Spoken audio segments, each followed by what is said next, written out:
అంతే మేడం, ఈ బిల్లు ఒక్కటే సరిపోయింది. కరెక్ట్గా ఉంది మేడం. సరే.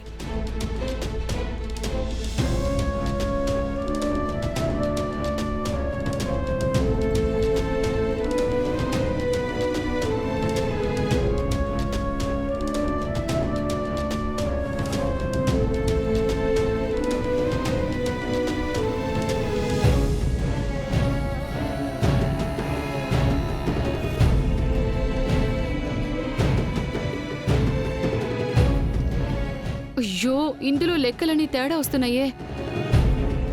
ఇదంతా అన్న వదిన తీసుకున్నదని చెప్తే అత్తయ్య కోపడతారేమో. డబ్బులు ఇవ్వలేను అని చెప్తే అన్నయ్య బాధపడతారు. అయ్యో, ఇదంతా ఎలా మేనేజ్ చేయాలి? అనవసరంగా తాళాలు గుత్తి మనం తీసుకున్నామా?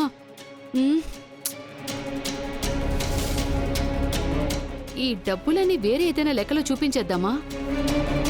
అలా చేసిన అత్తయ్యకి డౌట్ వచ్చేస్తుంది. ఏ ఓచర్ కూడా లేదు. ఈ డబ్బులకి లెక్క చెప్పకపోతే డబ్బులు నేను నొక్కేసినట్టు అయిపోతుంది. అయ్యయ్యో, ఇప్పుడు నేనేం చెయ్యాలి?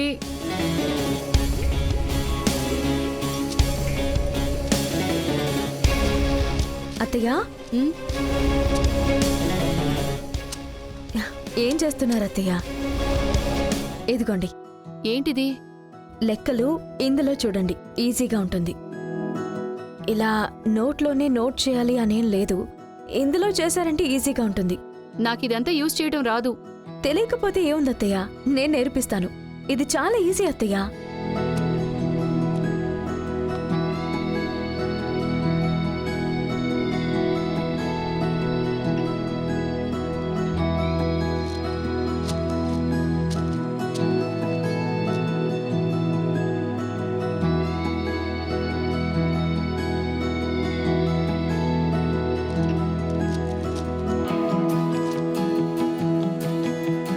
అత్తయ్య, అంతే అత్తయ్య, తెలీదని సూపర్గా చేస్తారు. బాగానే ఉంది. అత్తయ్య, ఇందులో లక్షల అమౌంట్ ఎక్కడో మిస్ అవుతుంది. ఏదైనా మిస్ చేశారా? లేదే, కరెక్ట్గానే ఉండాలి. లేదే, ఇదిగో చూడండి, ఇందులో 2.5 లక్ష తగ్గుంది. అదెక్కడా? అత్తయ్య, డబ్బులు ఎవరికైనా ఇచ్చారా? అన్నయ్య వదిన ఏదో అవసరమని అడిగారు, అందుకని. అత్తయ్య, ఆయన మీకు తోడబుట్టిన వారు అయిండొచ్చు. మీకోసమే ఈ ఇంట్లోనే ఉంటున్నారు. అలాంటప్పుడు మీరు డబ్బులు అడిగితే ఇవ్వకుండా ఉండలేరు. అది నాకు బాగా అర్థమవుతుంది. అలా అని మన ఇంటికి ఖర్చులు కనిపెట్టుకున్న అమౌంట్ తీసి మీరు వాళ్ళకి ఇవ్వకండి అత్తయ్య. వాళ్ళకి కావాలంటే సెపరేట్గా ఇవ్వండి. ఇలా మీరు లెక్కలోకి రాకుండా ఇచ్చారంటే అది దొంగతనంగా అవుతుంది. బంగారి, వాళ్ళు ఇంటి ఖర్చుల నుంచి అడిగారు. అత్తయ్య, వాళ్ళెంతగా అడిగినప్పటికీ మీరు జాగ్రత్తగా ఉండుండాలి అత్తయ్య. ఇదిప్పుడు ఎలా అత్తయ్య మీరు లెక్కల్లో చూపిస్తారు? సరే అత్తయ్య, ఒక్కసారి జరిగిపోయింది. ఇక మీద ఇలా అంతా చేయకండి. ఇప్పుడు మనం ఇది జాన్సమ్మ దగ్గర దాయడమే చాలా పెద్ద తప్పు అవుతుంది. ఇప్పుడు మనం ఇది మార్చునూ లేము. కానీ వేరే దారి లేదు. ఈ పని చేస్తేనే మీరు మీ పేరు కాపాడుకోగలరు. అందుకని ఏదో ఒకటి చేసి టాలీ చేద్దాం. ఇక మీద దయచేసి పిన్ని చిన్నాన్న ఏదైనా డబ్బులు అడిగారంటే వాళ్ళని ముందు ఎందుకు అని అడగండి. ఏమున్నా మీరు లెక్క రాసి వాళ్ళకి డబ్బులు ఇవ్వండి. తర్వాత వాళ్ళకి మంచి చేయబోయి మీరు తలవంచుకుని నిలబడకండి అత్తయ్య. సరే బంగారి. సరే అత్తయ్య, మరైతే మీరు మిగిలిన లెక్క చూసుకోండి. బంగారి. ఏంటత్తయ్య? థ్యాంక్స్ అత్తయ్య. ఏంటత్తయ్య? లేదు, నువ్వు రాకపోయి ఉంటే అత్తయ్య ఇవాళ నన్ను అండగట్టేసి ఉండేవారు. ఖచ్చితంగా నేను ఇరుక్కుపోయేదాన్ని. నాకెందుకు థ్యాంక్స్ చెప్తున్నారత్తయ్య?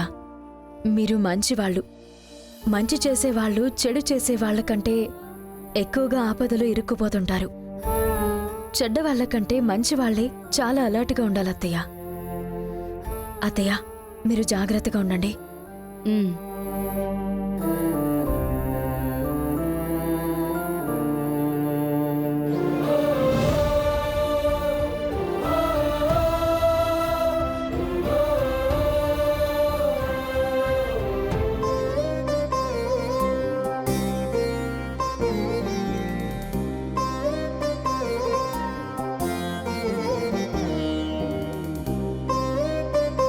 జాన్సమ్మా, పిలిచారా జాన్సమ్మా? ఎలా బంగారి, మీ అత్తగారు ఆ ఒక్క బిల్లు మాత్రమే మర్చిపోయారు? నువ్వు కూడా కరెక్ట్గా తీసుకొచ్చా? లేదు జాన్సమ్మా, ఆ బిల్ అత్త నా దగ్గర ఇచ్చి పెట్టుకోమన్నారు. నేనే అది మర్చిపోయాను. నేను కానీ సరిగ్గా తెచ్చేవకపోయింటే తప్పైపోయి ఉండేది. నన్ను అంత ఈజీగా మోసం చేసేద్దాం అనుకుంటున్నావా బంగారి?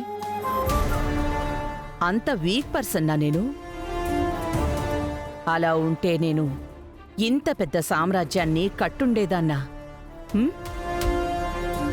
బంగారి, నేను మోసపోయినా కూడా ఏదో ఒక కారణానికే మోసపోయుంటాను. నాకు తెలియకుండా నా కళ్ళు కప్పి ఎవ్వరూ నన్ను మోసం చేసే అవకాశమే లేదు. అలా ఎవరైనా చేశారు అంటే వాళ్ళని నేను జీవితంలో క్షమించే ప్రసక్తే లేదు. అలా కాదు జాన్సమ్మా, అది నువ్వు అబద్ధం చెప్పేటప్పుడు నిజం చెప్పేటప్పుడు నీ కళ్ళు అద్దంలో చూసుకో. అందులోనే అంతా తెలిసిపోతుంది. ఎందుకంటే కళ్ళే మనసుకి అద్దం కాబట్టి అది క్లియర్గా మనం ఏంటో చూపిస్తుంది. అది కూడా నీ గురించి బాగా తెలిసిన నేను నీ గురించి నీ దగ్గర మోసపోతానా? ఏంటి, గణేష్ అమృత డబ్బులు తీసుకున్నారా?